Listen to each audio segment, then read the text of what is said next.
Ma famille a manqué ma remise de diplôme de médecine pour une croisière aux Bahamas. Après leur message cruel, je leur ai envoyé des photos de leur siège vide, puis j'ai tranquillement repris tout ce qu'ils pensaient être à eux. Je m'appelle Adam. J'ai 28 ans et je viens d'obtenir mon diplôme de médecine le mois dernier en major de promotion, en fait. J'aurais dû me sentir au sommet du monde, debout là dans ma toque et ma robe, diplôme en main. Au lieu de cela, lorsque j'ai regardé les places réservées à ma famille 12 chaises rembourrées avec des cartes nominatives en lettres dorées, je n'ai vu que des sièges vides. Aucun d'eux ne s'est présenté. Ni ma mère, ni mon beau-père, ni ma petite sœur, ni même ma tante Cathy, qui avait juré qu'elle ne manquerait ça pour rien au monde. C'est drôle comme, rien au monde, s'est avéré être une croisière carnivale aux Bahamas. Permettez-moi de revenir en arrière. Je ne suis pas né dans une famille qui célèbre la réussite scolaire.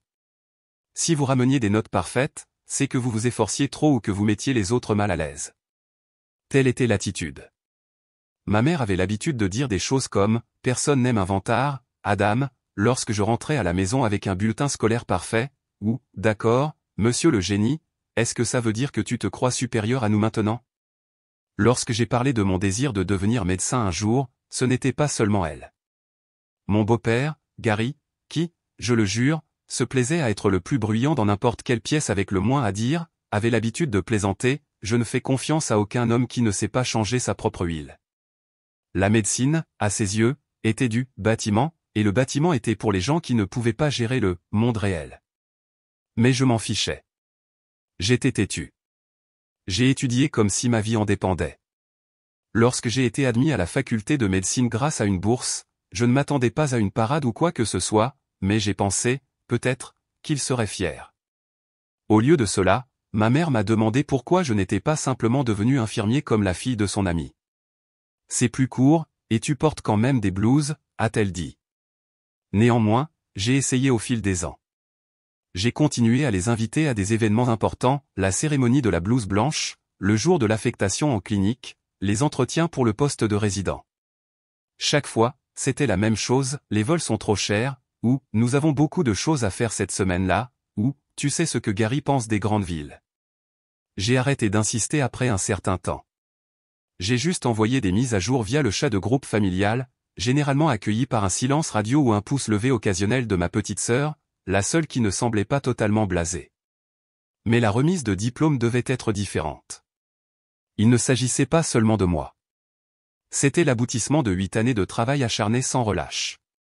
J'ai travaillé des nuits, j'ai étudié pendant les vacances, j'ai manqué des anniversaires et des funérailles. J'ai dormi dans ma voiture plus de fois que je ne veux l'admettre parce que je ne pouvais pas me permettre le loyer et l'essence. Ainsi, lorsque j'ai reçu mon offre de résidence dans un hôpital prestigieux, lorsque j'ai appris que je prononcerais un discours dans le cadre de la cérémonie, j'ai décidé de tout donner. J'ai dépensé 12 000 $ de mes propres économies pour faire venir tout le monde billet en première classe pour ma mère et Gary, une suite d'hôtels près du campus avec vue sur le lac, réservation de dîner traiteur, programme personnalisé avec leurs noms inscrits sous « Invité d'honneur ». J'ai même fait réaliser par un fleuriste des centres de table dans les couleurs préférées de ma mère. Je l'imaginais en larmes lorsqu'elle verrait mon nom dans le programme. Je l'imaginais me dire qu'elle était fière, peut-être pour la première fois de ma vie d'adulte. La veille de la cérémonie, j'ai appelé pour confirmer leur vol. Pas de réponse. J'ai envoyé un SMS, rien. Ce soir-là, alors que je lisais mon discours pour la 100e fois, mon téléphone s'est allumé. D'abord, le message de ma mère, « Adam, nous ne venons pas. Te regarder faire semblant d'être un médecin a l'air pénible. Nous avons réservé une croisière à la place. Profite de ton faux moment. » Puis un message de ma tante Cathy, la femme qui m'avait autrefois dit que j'étais comme un fils pour elle, « Nous préférons être quelque part où ça vaut la peine de fêter. » Tu sais à quel point ces choses sont ennuyeuses. Pas d'excuses, pas d'hésitation, juste ça. J'ai regardé mon écran si longtemps que la luminosité a commencé à me brûler les yeux. Je n'ai pas pleuré, je n'ai pas crié, je n'ai pas jeté mon téléphone. Je suis juste resté assis là, les yeux fixés sur leurs mots, sentant quelque chose en moi se briser silencieusement. Le lendemain matin, je me suis tenu sur scène et j'ai prononcé mon discours. Les gens ont applaudi, j'ai souri. Mais tout le temps, mes yeux ont continué à se tourner vers ces sièges de première rangée ou ces magnifiques chaises doublées de velours avec les noms de personnes qui ne pensaient clairement pas que je valais le déplacement, des gens qui ont passé toute ma vie à essayer de me rabaisser à leur taille. Plus tard dans la soirée, après le dîner et les séances photos suivant la remise de diplôme, après avoir serré des mains, signé des programmes et fait des câlins à des amis et à des professeurs dont le soutien comptait plus qu'ils ne le savaient, je suis entré dans ma suite, j'ai fermé la porte et je me suis enfin permis de le ressentir. Non seulement la douleur, mais la trahison, l'humiliation, la douleur de savoir que j'avais offert à ma famille cet incroyable moment sur un plateau d'argent, et qu'ils l'avaient jeté à la mer. Je n'ai pas répondu aux SMS. Je n'ai pas rappelé lorsque ma mère a laissé un message vocal anodin 2 jours plus tard en disant « J'espère que ça s'est bien passé. Envoie des photos si tu peux ». Au lieu de cela, j'ai pris 2 décisions. Premièrement, j'ai fait imprimer par l'université un 2e exemplaire cérémonial de mon diplôme. Je lui ai acheté un cadre noir élégant, je l'ai emballé dans du papier doré et je l'ai envoyé à l'adresse de ma mère avec une photo 8x10 imprimée de ses 12 sièges vides, alignés parfaitement sous une bannière qui disait « Réservé à la famille du docteur Adamer ». Et deuxièmement, j'ai apporté un autre changement en quelque chose qu'aucun d'eux ne verrait venir. Mais j'y viendrai. Parce qu'environ 3 heures après que ce colis soit arrivé chez ma mère, mon téléphone a commencé à vibrer comme un fou, appels, SMS, messages vocaux. Un message de Gary disait simplement « Tu fais du drame, gamin ». Un message de ma tante disait « C'est au-delà de la mesquinerie ». Mais c'est le message vocal de ma mère, celui où elle sanglotait si fort que ses mots sortaient étranglés, qui m'a fait faire une pause. Elle a dit « S'il te plaît, je ne savais pas que ça te ferait autant de mal. Je pensais que tu savais qu'on plaisantait. S'il te plaît, appelle-moi, s'il te plaît. » Je n'ai pas écouté le message vocal en entier. Je me suis arrêté à mi-chemin, vers la partie où elle a dit « On ne pensait pas que ce serait si important. » Cette seule phrase, si désemparée, si douloureusement dédaigneuse, m'a tout dit ce que je devais savoir. Il n'avait toujours pas compris. Il ne l'avait jamais fait. Donc, je ne l'ai pas rappelé. Je n'ai répondu à aucun d'eux. Au lieu de cela, j'ai éteint mon téléphone et je me suis assis tranquillement à ma table de cuisine, feuilletant la photo imprimée que j'avais prise juste avant la cérémonie, 12 chaises vides en rang parfait, leur nom toujours collé au dossier comme un mot de la fin. C'est alors que j'ai ouvert mon ordinateur portable, que je me suis connecté à mon compte bancaire et que j'ai commencé à effectuer des modifications. Vous voyez, une partie de la raison pour laquelle je pouvais me permettre de les faire venir tous en première classe, rien de moins était dû à un héritage modeste que j'avais reçu de ma grand-mère.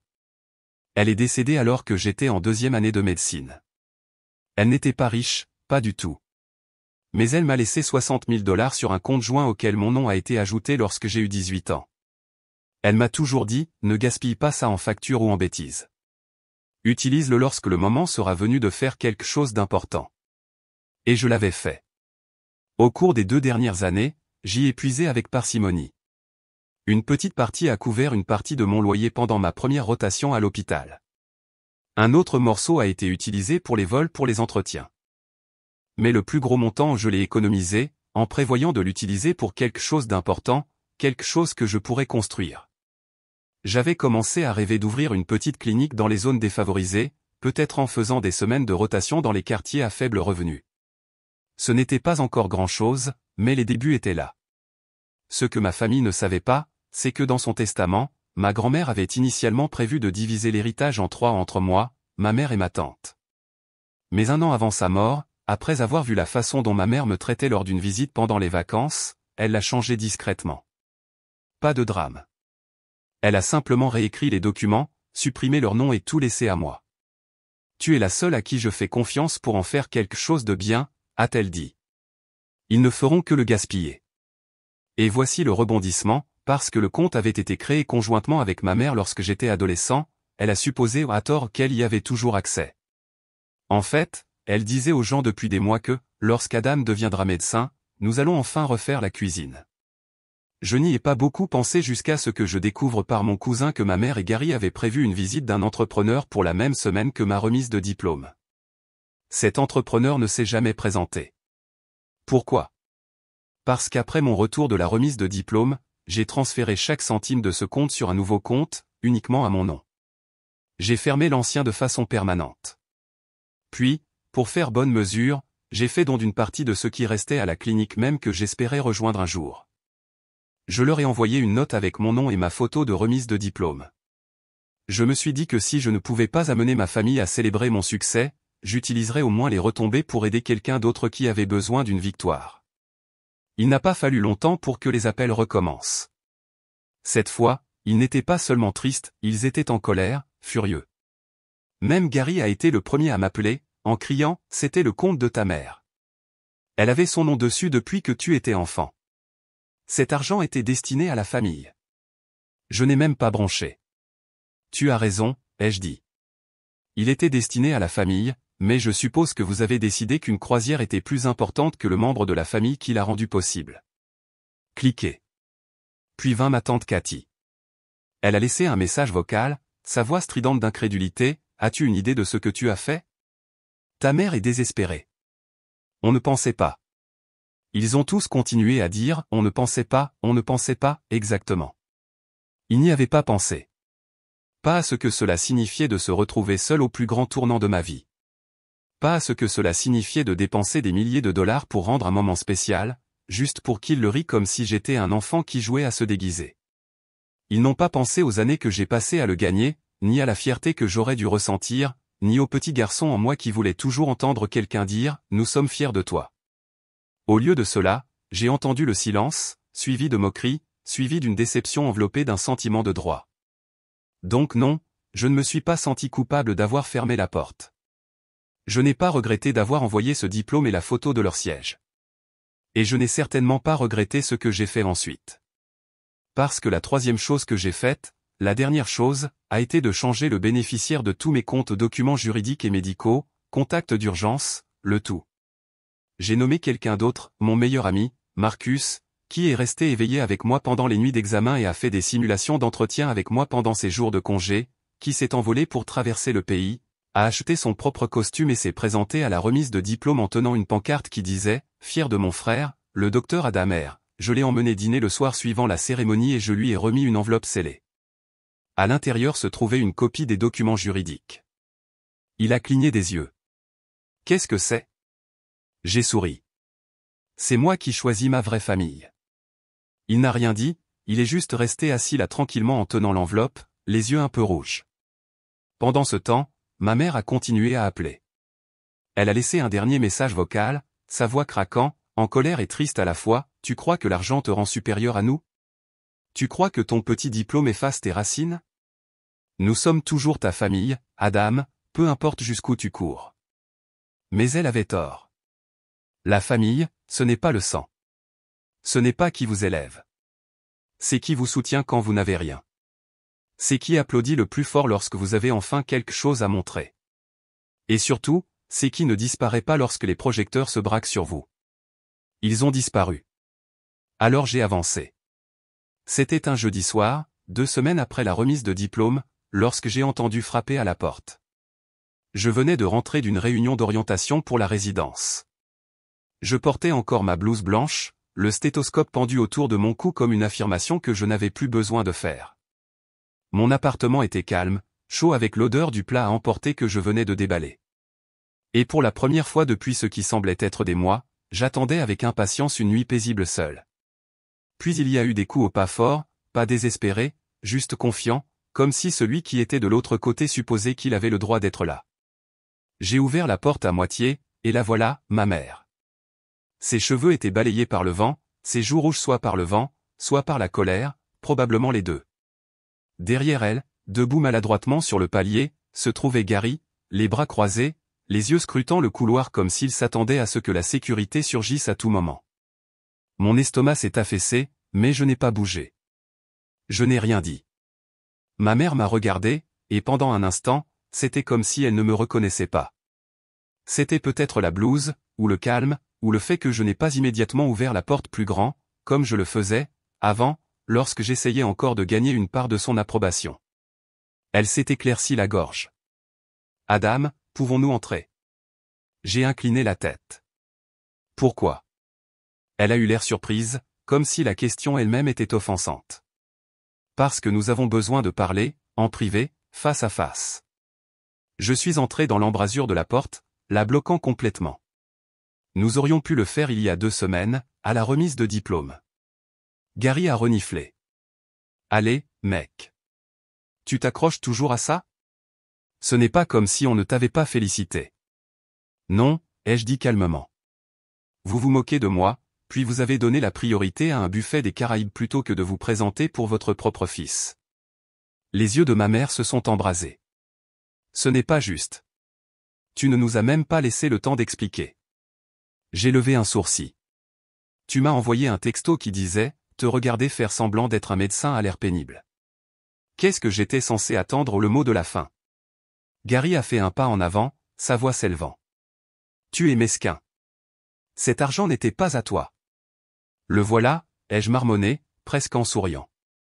Il ne s'agit pas de se présenter. Il s'agit de l'héritage. Les lèvres de ma mère se sont resserrées. On pensait qu'on pouvait en utiliser une partie pour la rénovation. Ta grand-mère aurait voulu que la famille en profite ensemble. Tu veux dire comme elle a apprécié d'être mise à l'écart par toi après sa maladie, ai-je demandé, ma voix maintenant aiguë. Ou comment elle a dû déménager chez une amie parce que tu ne voulais pas t'occuper de son ordonnance? Ma mère a sursauté. Elle ne s'y attendait pas. Mais je n'avais pas fini. Elle a changé le testament parce qu'elle a vu ce que je n'avais pas vu ou que vous ne vous présentez que lorsqu'il y a quelque chose à prendre, pas pour soutenir, pas pour encourager, juste pour saisir ce qui reste. Les bras de Gary se sont décroisés, et il a fait un pas en avant, sa voix basse et en colère. Tu te crois tellement juste, n'est-ce pas? Juste parce que tu as obtenu un diplôme chic, tu crois être supérieur à nous? Je l'ai fixé. Non, je pense que je vous vois enfin clairement, et j'en ai fini de prétendre que vous êtes autre chose que ce que vous avez montré être. La voix de ma mère s'est brisée. Adam, s'il te plaît. Tu es toujours notre fils. C'est drôle, ai-je dit, croisant les bras, parce qu'il y a 2 semaines, tu me disais que je faisais semblant d'être un médecin, mais maintenant qu'il n'y a plus de chèque qui arrive, je vaux soudainement une visite. Elle a ouvert la bouche, mais aucun mot n'est sorti au juste de la culpabilité, peut-être de la honte. Cela a vacillé dans ses yeux pendant une seconde, mais pas assez longtemps pour que ça compte. Je suis reculé et j'ai fermé la porte à moitié. Vous avez traversé le pays pour ça, ai-je dit doucement, mais vous n'avez pas pu traverser une scène pour moi. Ça me dit tout ce que j'ai besoin de savoir. Elle a fait un pas en avant, comme si elle allait pousser la porte, mais elle s'est arrêtée. Sa voix est devenue petite. On ne peut pas tout simplement recommencer? J'ai fait une pause. Puis j'ai dit, on l'a déjà fait. Je viens de commencer sans vous. Et j'ai fermé la porte. Je n'ai pas pleuré. Je n'ai pas souri non plus. Je suis juste resté là, écoutant le silence de l'autre côté jusqu'à ce que leurs pas finissent par disparaître dans le couloir.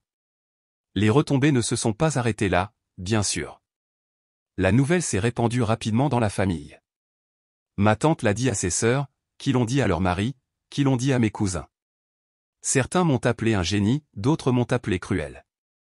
Mon cousin Drew m'a envoyé un texto, « Tu as fait ce que nous souhaitons tous avoir le courage de faire. » Mais tout le monde n'était pas de mon côté. Il y a eu des chats de groupe dont j'ai été retiré, des publications Facebook dans lesquelles je n'ai pas été tagué. Le côté de ma mère de la famille, ceux qui n'aimaient pas grand-mère de toute façon ont commencé à agir comme si j'avais volé un coffre-fort familial sacré. J'ai reçu un message d'un oncle à qui je n'avais pas parlé depuis 5 ans qui disait simplement « Tu le regretteras ». Le sang, c'est le sang. Mais je ne l'ai pas regretté. Je suis allé travailler. J'ai porté ma blouse blanche avec fierté. J'ai accroché mon diplôme au mur, pas celui que j'ai envoyé à ma mère, mais un nouveau, encadré avec une photo de Marcus et moi en dessous, tous deux souriant comme des idiots devant la bannière de l'université. Et j'ai continué à construire. 3 ans se sont écoulés. Pendant ce temps, j'ai terminé les années les plus difficiles de ma vie en tant que résident médical, de longues périodes qui se sont étendues sur 48 heures, des anniversaires manqués, des vacances manquées, du sommeil manqué. Mais j'ai grandi. J'ai soigné des patients. J'ai tenu la main des mourants et des effrayés. J'ai pleuré dans les ascenseurs. J'ai ri dans les salles de repos à 3 heures du matin. J'ai vu des choses que je ne peux pas oublier. Et je suis devenu médecin non seulement en titre, mais en esprit. Le genre de médecin qui ne recule pas, qui tient bon, qui écoute avant de parler, et qui parle avec intention lorsqu'il le fait. Et tandis que ma vie professionnelle grandissait, quelque chose d'autre grandissait aussi, cette petite idée que j'avais plantée après la remise de diplôme la clinique. Ce n'était plus qu'une idée.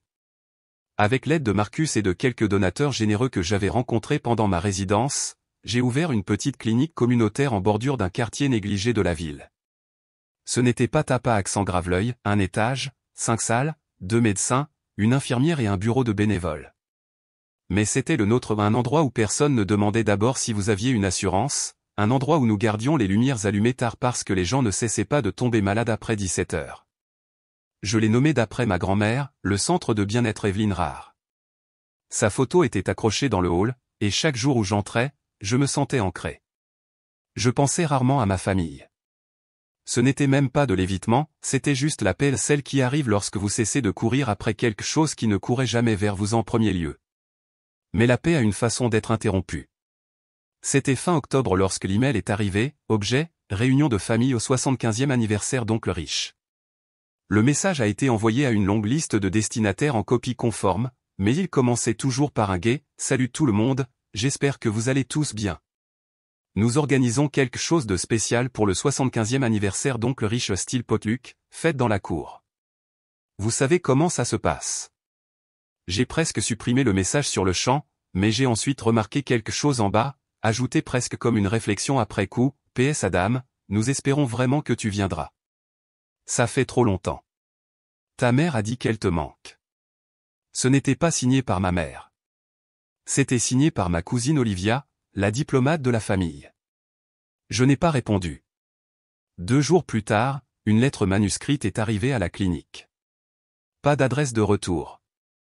Une écriture soignée que je n'avais pas vue depuis des années, Adam, je sais que je suis la dernière personne que tu veux entendre. Et peut-être que je ne mérite pas de demander quoi que ce soit. Mais si tu peux trouver dans ton cœur de venir, je serai reconnaissante. Pas pour parler du passé, pas pour me disputer, juste pour te voir. Juste pour revoir mon fils. J'ai changé, je le jure. Je sais qu'il est tard, mais je suis toujours ta mère. Amour, maman. Elle a souligné, amour, 2 fois. J'ai regardé ce mot longtemps. Puis j'ai plié la lettre, je l'ai remise dans l'enveloppe et je l'ai rangée dans un tiroir que je n'avais pas ouvert depuis plus d'1 an, celui où je gardais la photo des sièges vides de la remise de diplôme. Je n'ai pas regardé la photo, j'ai juste refermé le tiroir, et je suis allé. Je ne sais pas exactement pourquoi. La curiosité, peut-être, ou le désir de enfin fermer une porte correctement, pas la claquer, pas la verrouiller, juste la fermer. La réunion avait lieu dans une salle louée, des ballons, des traiteurs bon marché, des nappes en plastique, exactement le genre de choses que ma famille aimait. Le parking était déjà plein lorsque je suis arrivé. Je suis sorti de ma voiture en chemise à boutons et pantalon bien coupé et j'ai senti le vent d'automne mordre dans l'air. À l'intérieur, c'était bruyant, des enfants qui couraient, des gens qui riaient, le DJ jouant une liste de lecture de vieux titres trop forte, et quelqu'un avait déjà renversé du punch sur la table des cadeaux. Au moment où je suis entré, les têtes se sont retournées. Il y a eu un battement de silence, une prise d'air collective, comme si me voir avait déclenché une sorte de mémoire musculaire familiale ancienne.